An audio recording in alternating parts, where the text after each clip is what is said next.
Now watch me whip the mashed potatoes. Now watch me whip those mashed potatoes. Looking for some challenges. Everybody's already here. Welcome to the Bullet Brawl. Absolutely, have no fear. Mr. J. Chiartino.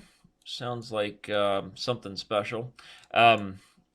A little bit of a late start today. We were waiting for the Chess Bras to finish up their show, so if you've been patiently waiting for a track to explode on, you're now here. Gosh, you can tell we're waiting because we're both playing horrible chess moves. One bad move after another. Still not 100% comfortable with the new mouse, but I have made some improvements. At this point, I'm just going to stop talking about it. And if you're just joining the show, and if you've been watching the predictions for the London Chess Classic, first of all, let me know in chat who the Bras think is going to win. Because I know they actually take their predictions really seriously. They try to do research and talk about trends and go by matchup by matchup. So I really respect their opinion when they say who they think is going to win. I feel like they put a lot of effort into it. So who did they have to win? I wonder. I'm curious. But secondly, thank you. Thank you for being here. Thank you for joining the show after the Chess Bras finished. Welcome to the party. And unfortunately, for my opponent, it's not quite the party he was hoping for. Maybe we'll get the first game, first bell ring. Who knows? Yep, looks like we will. First game, first bell ring. It's not a bullet brawl until the bell gets rung, right? Let's just keep popping right in. We're going to go a little bit at a slightly different pace than from last week where we spent time reviewing each game. I'm just going to try to accept as many challengers as I can for the first portion of the show. The show will be ending right at 3 because I have to take my kids to a speech therapy class. So despite the late start, we will be ending at the same time. I apologize for that, but you did get extra chess bra action out of it, and I'm sure that show might have offered a little bit more to take home to mom and dad as they break down the matchups from London. But okay, we have this, I have like sort of a reverse Botvinnik English going here, a really big center structure. I like it. I like it a lot. I really want tactics on this vulnerable knight. I don't see exactly how to do that just yet, so I'll keep developing. I'll bring this knight into the center. If he takes on c3, he'll be, takes on d4, he'll be creating his own outpost square, right? Just like Iron Man created his own worst enemy. Just like that. Bullet Brawls are basically just an extended episode of the Avengers, after all, aren't they? En passant, don't forget about it, because it's not magic. It's real. It happens, okay? En passant happens. Solidify that nice pawn there. I'm going to play for f4 next move, and then bring my queen over to g5, attacking both the bishop on h5 and the threat of taking h3, which I actually can't do right away, irritatingly enough. And he saw that. But okay, I'm going to try to trade off that light square bishop. Hopefully that'll help me with an attack. Ooh, wow, nice little tactic by him. Unfortunately for him, the knight is still defended, so it was a tricky tactic, but that's a lot of pawns. A lot of pawns pushing forward right now. Too many. Once I defended the d2 pawn with the queen, that was the main idea of f3. I have rook to c1. And that is all she wrote for game number 2. Let's take on our next Bullet Brawl tweeter, Borod Bassi. Welcome to the Bullet Brawl show. Your chance to make Danny look dumber than he already makes himself look on these shows. We have a scotch. All right, I'll play knight to b3. Oop. Knight f6 wouldn't have been a good move no matter what I played, buddy. I mean, if no matter which line I go for, knight f6 is definitely not necessarily the best move there. So Not sure what line he might have been confusing playing knight f6 there, but okay. We continue. Common tactical patterns, of course. I'm not even going to take the queen. I'm just going to take the knight. Okay, well, it's still gonna be losing the queen. I guess he is, and that guy just seemed like he wanted to get his bell rung, right? That guy was just looking for it. He was looking for the opportunity. You know, some people are like that, right? Some of them want to use you. Some of them want to get used by you. Some of them want to abuse you. Some of them want to be abused.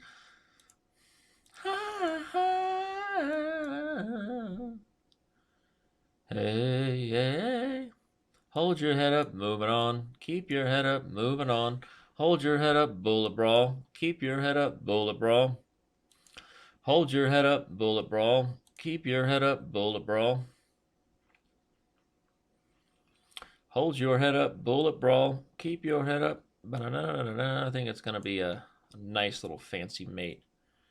Nice little fancy mate here on g7. I could have played knight f5 actually on the last move.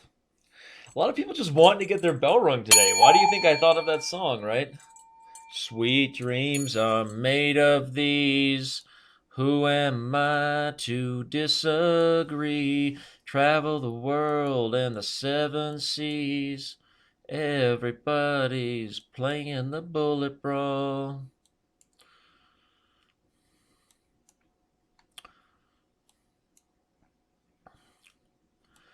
Everybody's looking for something.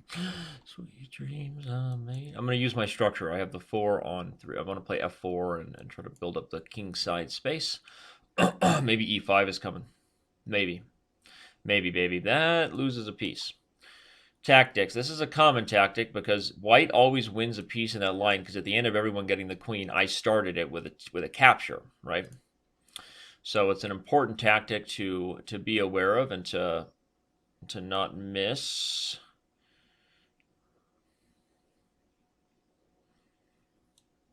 I'm going to play a little tickle here, see what he wants.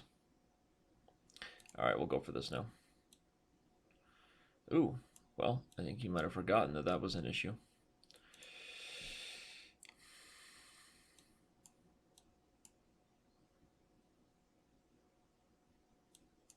Wow, I mean, are you guys trying to break my hand today? You guys trying to break the ringer? You're on a roll, fans. Fans of the Bullet Brawl show? Is that a record? What's the all-time record for consecutive bell rings we've had in a Bullet Brawl? I don't even know. Barbarian22 wants to break that right now, though. He's not happy. He's not happy. What, is he baiting me? Is he baiting me into the Bullet Brawl simul? I should probably try multiplay, right? Since we did have a code update to our software today. Always nice to check things. See, that's what I do. I risk my own life and rating points in these bullet simuls just to see if our code works. Just to see if the code works. I feel like if this was Bughouse, it would be really be a party. If this was Bughouse, things would really be about to go down. I can't wait till we have Bughouse on chess.com. It's gonna be sick. It's gonna be huge. Don't even do anything. Just keep the pressure. My knight can take c7. My knight can take g7. My knight can take f8. Right? Too many options to remove that guy. Even now, just build up. Build up, prevent threats. I'm going to try to play for h4 and h5. Bringing help to the knight on e6. He's not... he doesn't want that, but he's not actually threatening to play c4, is he? His knight is hanging here, so... he didn't see that. That was why he wasn't actually threatening it. I didn't think he would even go for it. Uh-oh. I almost just blundered. No, I didn't. I had queen e2. Let's see if we can get a mate. See if we can make a mate happen real fast. Before it's too late. Before it's too late. We don't want him to lose on time. We don't want him to lose on time. We want to ring that bell. Well, that's it. The streak is over. Consecutive streak of bell rings has come to an end. I know you're all as disappointed as I am. But okay. It's life. Such is life. What is going on here? Why is my... Oh, I blew my nose, and apparently I got toilet paper on my... Kleenex on my face. Some of those Kleenexes are so soft, they just rip apart. You guys see that? It was like I was... It was like I was like shedding or something. That was ridiculous.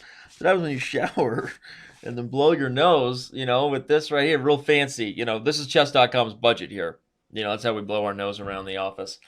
No Kleenexes for this guy. Well, welcome everybody to the Bullet Brawl. We started a little fast and furious. I hope you're happy to be here. Let's all take a breather. Moment of zen, gather ourselves, and let's get back to some high-quality chess. When we be brawling, we also be analyzing, and maybe everybody can start learning something from the games from here on out. I wanted to jump in and get a bunch of people some games who were already ready and waiting. I see Spam Open challenging from Twitch. And there are others. If you're watching the show now and you're wondering where some of the Bullet Brawls have gone, make sure you subscribe to my personal YouTube channel now, as sort of an expansion of the Chess.com franchise. And look for more and more of personal videos over there. So if you haven't subscribed, look for a link in the chat. Go to YouTube and subscribe to that so you get the full shows later for those who miss it. Let's take on Mr. Spam Open from Twitch. We want the Twitchers to be happy. Welcome, sir. Welcome, sir. Okay, we have a London system. London Tory. He kind of knows what he's doing here. Respect. Respect that. Not a bad approach by White here at all. We'll see. I'm going to maintain the tension in the center. That's kind of the key point to not letting the London get too aggressive. Usually bishop to d3 is probably the slightly more natural position for him. And now that b4 has been extended, that seems a little bit counterintuitive to the structure, right? Now I have good choices. Should I take and win the bishops, or just, I think a free pawn makes a little more sense, right? Especially because now it's going to turn into perhaps a queen if he plays the wrong move. No, just a whole bunch of pieces. All right, we'll take that. See, the mouse just drags there. It's got this like smart click feature that I can't quite turn off. So it thinks it's smartly trying to focus on the thing I want it to focus on, when all I want is for it to just move quickly and not do that. But okay, I said I wasn't going to talk about the mouse today. I'm not going to. All right, well, just a lot of pieces here. So many pieces, he's hurting my index finger by capturing them. LOL. But this game did actually start out from a structurally sound place, worthy of us to back up and take a quick peek. The thing is that this is fine, okay? This is a London system. Often against 2 knight f3, you guys have seen me play other moves because of the potential of a London system or a Tory. One of the options there is actually the move c5 right away. But it has its own, risks. If black plays d5, you're going into like a Benoni-Benko type structure, and this sort of really accelerated line can be very sharp and risky for black. But okay, I've played all those things from time to time. One of the reasons you do that, though, if you're wondering why play c5 instead of e6 if you're a Nimzo player, well, one of the reasons is that to reset it to the game, the ideal structure for White, it would be if I make a mistake like d5, okay? If not to say that this isn't completely playable for black, but the point is that what White is doing in these systems is trying to over-control a color complex on the board. It's a Nimzovich theory, which is that if you over-control one area of the battle, it will then allow you to expand to other areas because you dominate a particular aspect of the board. It's a nice concept to understand, and so this structure here is like a stone wall in that idea that White is trying to over-control the dark squares in the center to use it as a launching pad for other stuff in the position. So if you gave White a whole bunch of moves, White wants e3, c3, knight on d2, bishop on d3, put the knight on e5, get the other knight in the party, and use everybody, oops, sorry, the bishop is here, use everybody on the king side to go for an attack. So one of the reasons why, so being aware of that, I don't want to just go for this structure right away. So I'm getting to a point here from this game. If you're not paying attention, now might be the time. The point is that, so being aware that that's exactly what white wants, I want to avoid playing d5 in some of these positions. I want to have the flexibility of having the pawn on d6, and that's another reason why sometimes you start with c5. Because if you start with c5 and your opponent is really addicted to getting that London system, and they show their hand, so to speak, they reveal their cards, now you can immediately play g6, and you can try to play positions, or I think you can even play b6. Didn't Grishuk play this move against Carlsen? Isn't this the line that they had? This might have been Carlsen Grishuk from the World Blitz Championship. I just did commentary on that video for YouTube, which you can also check out, but I don't exactly remember. The point is that once they reveal their hand, black can immediately start going for either of these fianchetto ideas, which are both going to be solid ways to deal with the London system. It's very difficult to attack a king-side fianchetto structure.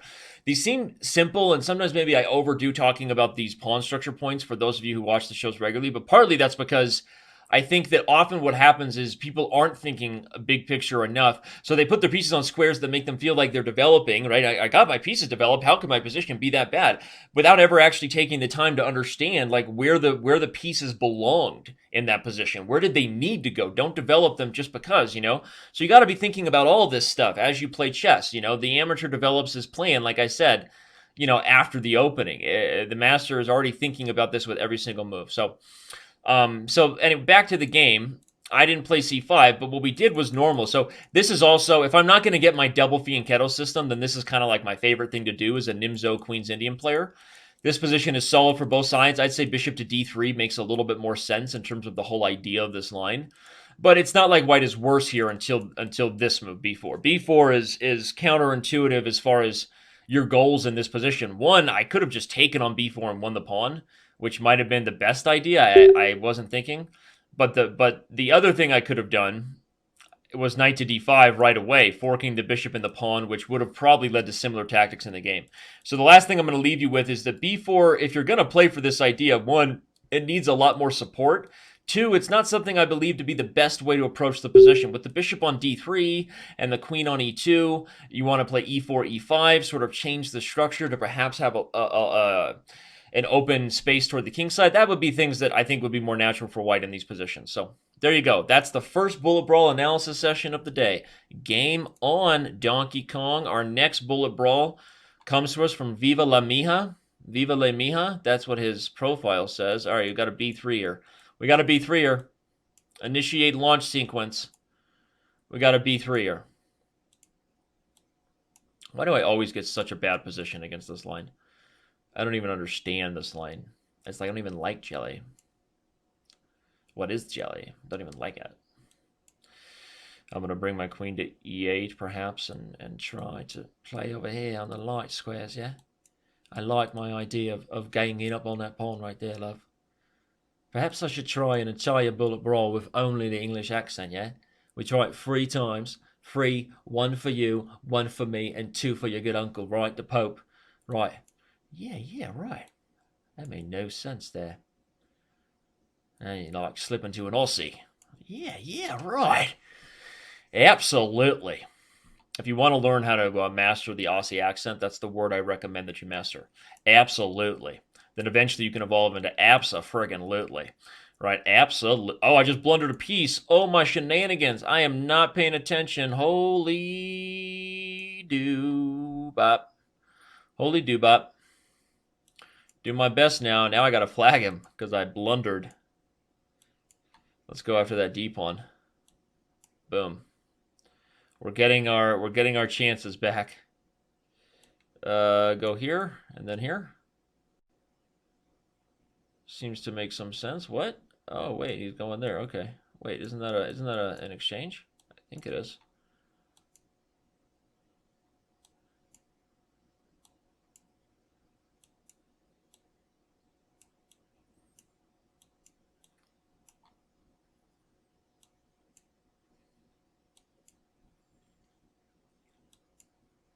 Uh-oh, I just got my rook trapped.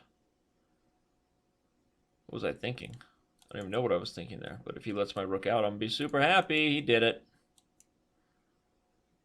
All right. Well, if that wasn't a sloppy affair, there's nothing like that'll jolt you away from an English accent like a blunder, right? Once you blunder, you're no longer trying your horrible English accent. Okay, that game wasn't even really worth analysis. That game was worthy of a flush it down and turn around. It's a phrase I like to say: flush it down and turn around, because sometimes games were just bad, and you should just forget them. You know, we talk a lot about learning something small from every single game, and it's true, you should. But I also believe that some games are so bad that the thinking about them can do more psychological damage than the X's and O's of actually trying to figure out what happened in the game, might improve. So you get what I'm saying? The game was just like, you just played so bad, you're disappointed with yourself. Sometimes you just got to trust that you're committed to your craft and you're going to keep getting better in future games. I'm actually giving you serious psychological advice right now for your tournament play. Like sometimes with my students, when I had students and taught professionally, it's like, you don't stress, right? Just, why am I, move the mouse here, buddy. Move the mouse here, buddy. Am I down a whole rook here? What was I thinking? I don't even know what I was thinking. I'm down everything in this position. We'll back up here and trade. Oh. Stop freezing. Nobody likes it when you freeze.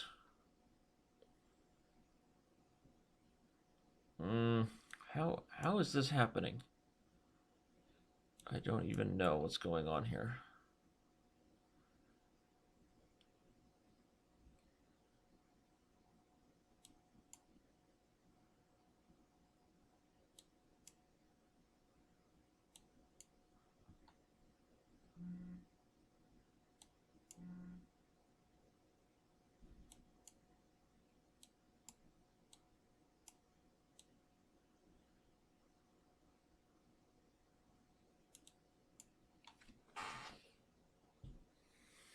I don't even know what happened there. And someone's bothering me. Anyway, so things happen in real life. That's actually funny. It's Lawrence Trent, buddy of mine.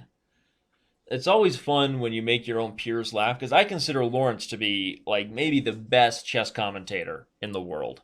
Lawrence is really good at what he does. He's good at explaining advanced concepts down to like the level understanding of the audience. He's funny. I think Lawrence is really good. So the fact that Lawrence says he's watching my Bullet Brawls and that they're hilarious, that means a lot to me. It really does, right? Having the respect of your peers. So there you go. Thank you, Lawrence. Much appreciated, sir. All right. Well, we continue to move forward with continued horrible play, but I'm hoping to pull it together. Does that make you feel? I mean, should I pull it together or should I keep talking about it? What? What'd you say? Do it! Oh, I should just do it? Wait, say that again. Do it! One more time. What? Do it! Oh, okay. Hold on, I didn't hear you, buddy. Do it! Do what?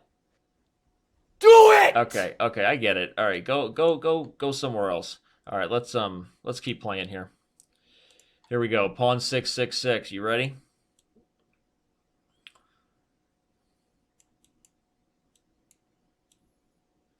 We move forward in another Scandinavian. I think everyone wants to play the Scandinavian against me because they see John Bartholomew beat me in it so badly over and over again in our chess rivals. Not realizing that I was pretty much better out of every opening middle game in those situations. But knowing a position well counts for a lot more often. I had knight takes f7 there, perhaps. Perhaps I still do. Should I do it just for kicks and gigs? That's what I want to do, but I shouldn't. I wanted to just go to Sacktown. Open up the light squares, get the bishop involved. Right? Okay, this is going to be fun. I'm going to take here.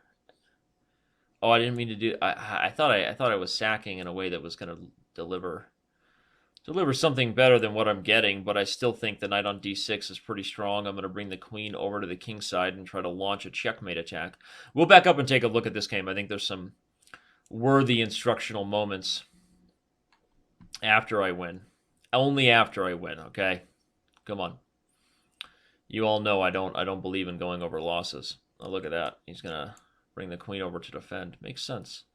But look at that C-file dominance, right? That counts for something.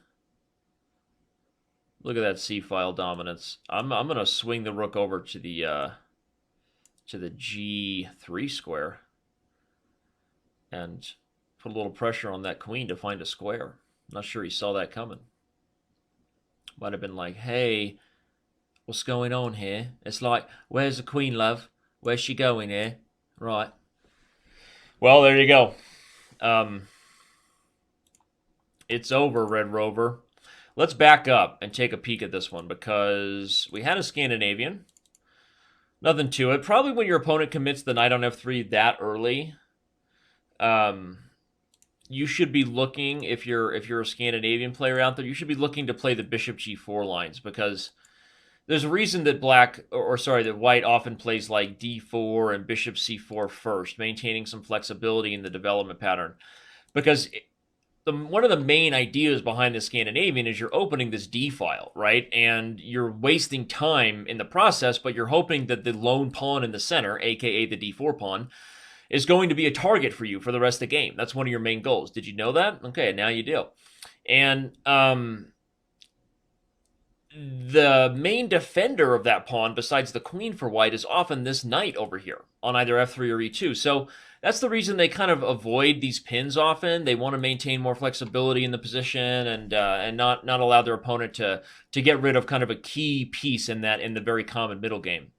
So so c6 is a way that you would play a Scandinavian a lot of the time.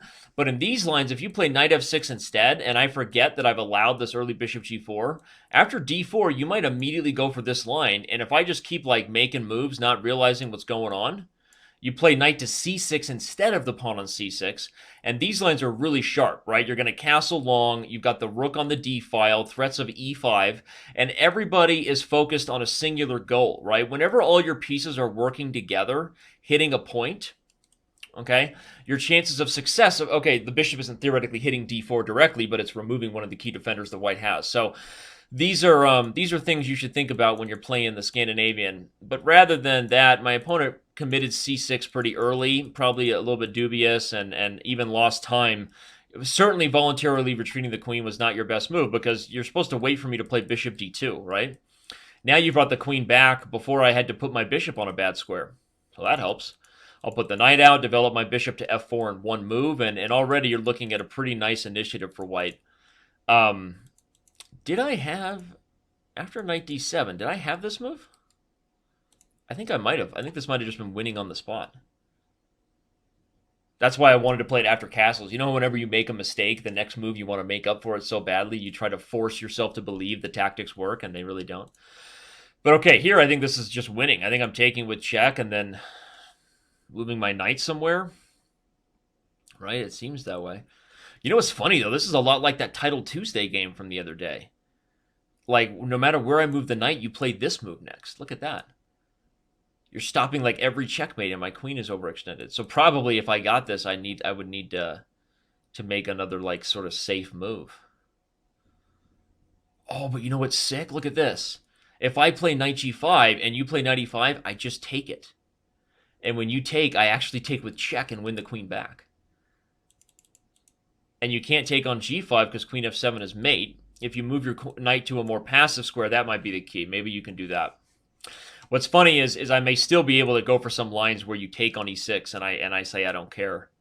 But right now I've got so many pieces hanging, it worries me. Maybe you can defend. Interesting tactics. There was that game. Who was the game yesterday in the Title Tuesday? It was the game between, I think, Demchenko and Valery Oveskilov? Or, I know Oveskilov was black, and we had this like crazy attack coming, right? But there was this same sort of defensive pattern where the knight moved to an on-pre square and opened up a discovery on the queen. But again, okay, so that didn't happen. Was there anything else instructive in this game besides my points about how he could have played the Scandinavian better? Here, I think maybe what I do, taking d5, is also a little premature. As much as I love my knight on d6, like one move to do is just bring the queen out. Okay, if you take here, I happily take, maintain the bishop pair, and I'm launching the attack. I got rook lifts coming galore, right? Larry Christensen, eat your heart out. And if he takes here, I just take, and then I'm still kind of, bringing a knight into a key square. I've got rook lifts. The bind you ran into in this game, Mr. Pawn 666, is that supposed to be like an evil pawn or something? 666, isn't that like a weird thing? Like, don't do that. Like, can we move away from demon worship? Right? Is that still a thing? Let's let that go. Okay. The the thing is that you're down time because of like this wasted move with your queen and not the bishop going back and forth there on d6 and even taking e5. That's why you're getting in trouble in these in this position. So all right, I think we learned something. We got Burnhub Com and Urkovic from Twitch challenging the Twitchers. What did I call them? The twats from the Twitch chat. We got the twatters coming at us. We got the chess TV talkers as well. Let's take on my boy here. Oh no, that's a bad time control. He challenges me to 3-0. Otherwise, I would have. Let's take on Bartholomew because Bartholomew and Garth Brooks had a baby. And did you know that it looked like Yoda? Oh, you do now. Yoda. My kids are obsessed with Star Wars again. I can't wait for Episode 7. You know how many tickets I bought the day that it was available to buy tickets for opening day? Opening whatever? I bought 11. Do I know 11 people? Do I even have 11 friends? Obviously not, okay? I don't need to know 11 people to justify buying 11 Episode 7 tickets. You know why? Because if I don't get 11 people to go with me, those things are going to be worth so much more money day of. Think about how many innocent people are out there right now and don't know that Danny already bought their tickets. They're going to call the theater like a week before thinking that, oh, they're ahead of the game because they called a week before. They're like, hey, can I get Episode 7 tickets? No, we don't have any more. What? Yeah, some guy bought 11 like the day it opened, and then he came back and bought like 12 more. I didn't buy 12 more, but I should. I should go back and buy 12 more. And no, like we don't have any tickets left. And they're like, I'm calling a week in advance. They're like, I don't know what to tell you. You should have called earlier, right? That's going to be because of me. I ruined those people's day. And am I proud of that? Of course I am. Come on. It's Episode 7, all right? Get with it. Get with the program. Order your tickets an unjustifiably insane amount of time in advance. Like I did, a month and a half in advance. Thank you. And then I'm going to sell them on Craigslist or eBay. What could I sell them for? What do you guys think? I think I should do that. You know how many people I just went to go buy Star Wars tickets, like with that little rant I just did? Raise your hand, and if you went and bought Star Wars tickets, admit it and tell me that on Twitter. If you go buy Star Wars tickets in the next 48 hours because you realize, oh my God, Danny's right. For once in his life, the man is speaking sense. He's right. I need to go buy tickets right now. If you are one of those people who goes and buys tickets because of my little speech, you're welcome. You're welcome for getting seats to opening day. All right? Yeah. Wait until the last minute to buy your Star Wars tickets. What's wrong with you? All right, let's keep going. Joshua Newburn, welcome to the show, buddy. Welcome to the show, right? The big one. Yo, number one. All right, Bishop G7. It's going to let me take on B2? Is he going to let me do that? No. No. No. Queen trade? No. This is going to get ugly. I think this is going to get real ugly for him. Let's see if I can have like some sweet mate. Where's the sweet mate where I sack my queen on the diagonal, guys? Where is it? Where's the sweet mate? Oh, I don't. I'm just gonna have to completely win instead. That's disappointing. Ah, sweet mate.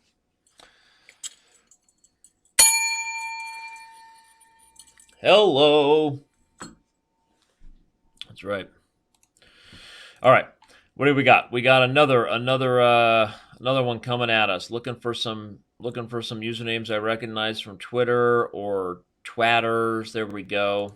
Welcome to the show, Burnhubcom. Not exactly sure what that's about, but all right, we got a Nimzo.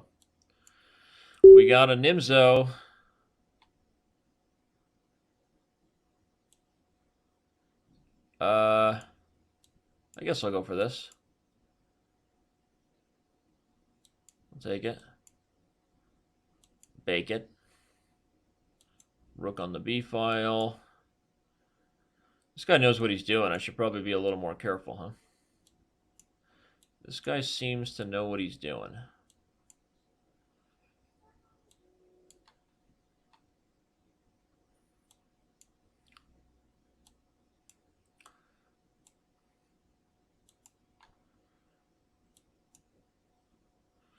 This guy seems to know what he's doing.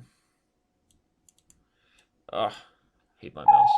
I hate my mouse. He's definitely going to beat me on time if I don't win. That is faux show. Right? What's he going to do? Oh, he's going to... I don't even know what's going on here anymore. Yeah, that seemed like a good idea for him. I agree.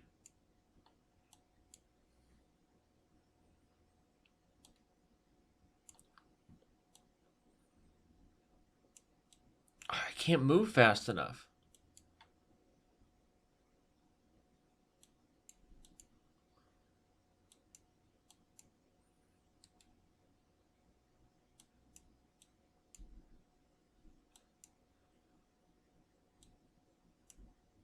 I can't move fast enough.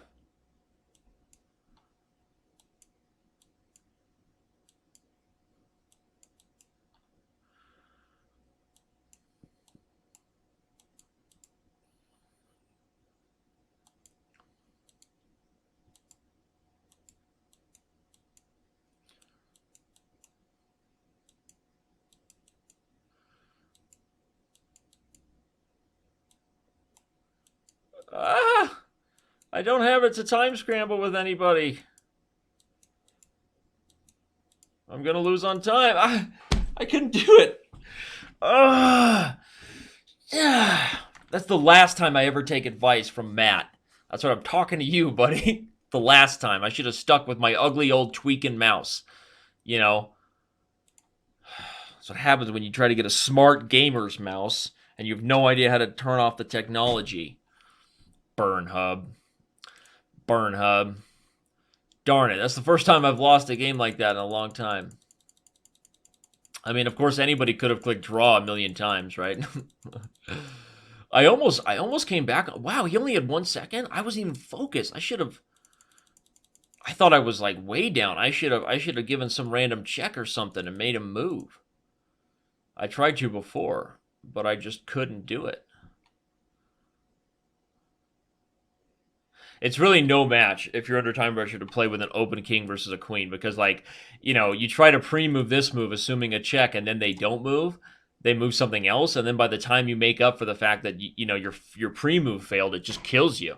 So congratulations to Burn Hub. Seriously, good game, sir. You played well. You deserved to win. You deserved to win. That is faux show. All right, we bring on our next person. We're running out of time here, as I said. Got a few more minutes. No title players will likely get involved in today's Bullet Brawl. We just don't have the time. We just don't have the time. Okay, Christopher B. Trapper. You're up, dude. Watching the stream, likely, and he's looking like, hey, somebody's just letting their clock run. Wait, what's that username? What? Oh my gosh, it's me. How many times do you want to bet that actually happens? Okay, either that or they're playing the old Danny Bullet Brawl Gambit, which is if you wait long enough, he'll play a bullet simul, and your chances of winning greatly increases. But, you know, I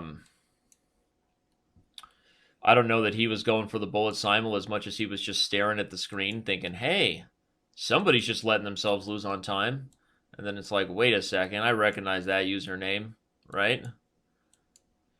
And before you know it, it's all over. If I can make a move.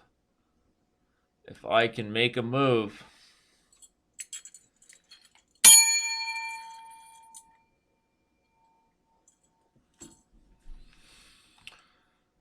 Oh.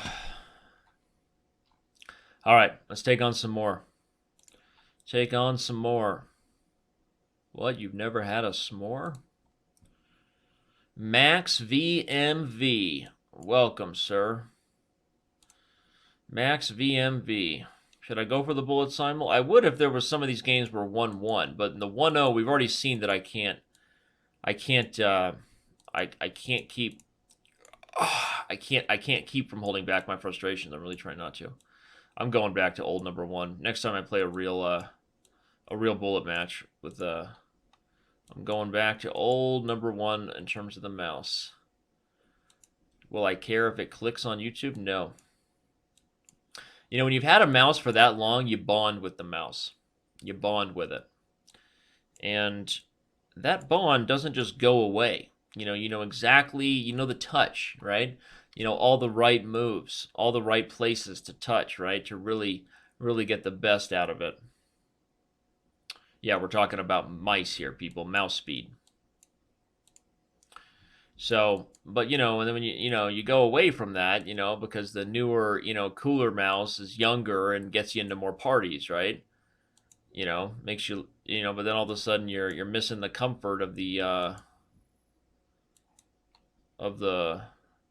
love you once had, right? As John Mayer once said, our love was comfortable and so broken. And he didn't want me to ring the bell. He didn't know I knew that song from John. I don't know how I know all the songs I know. I'm like a maniac. I listen to way too much music. She's perfect, slow, so flawless. I'm not impressed. What? Is that a move? That's a move that he can play, and he just did it. Whoa. I don't know what's going to happen here. But that move hurt. That hurt big time.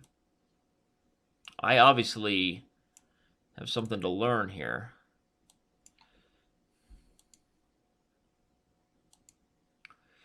I'm just like, this is like throw caution to the wind.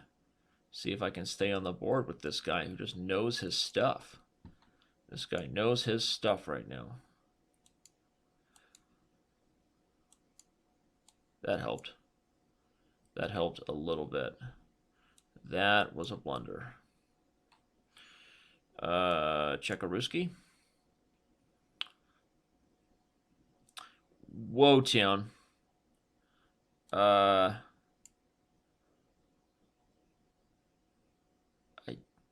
Wait, I'm just blundering away things. This is a wild, wild game. Am I going to be able to pull this one off? I don't know. Let's go for optimal move. Move. Oh, I just had his queen. That was silly of me. Boom. Our love was comfortable and so broken. And right, that's what happened with me and my mouse. As our love was comfortable, I gave in to the temptation and the encouragement to try a new mouse, and guess what happened? I've ruined a perfectly good relationship. I'm looking at you, mouse, from across the room, pulling you over here. We're bringing our fire back together. We're getting the band back together. That's me and you, old crickety. Hear that? That's right. She's coming back, boys. The Bullet Brawl mouse, one and only, old crickety, we call her. She is coming back to the show. Next time on Bullet Brawl, expect old crickety to be back. Take that. Take that. I'm out, peeps. I got to take the kids to speech therapy. Hope you enjoyed the show. Hope you, I hope you're a really good person, too. Because we need more good people on the planet. Good things happening to good people. So, see you, everybody. Out.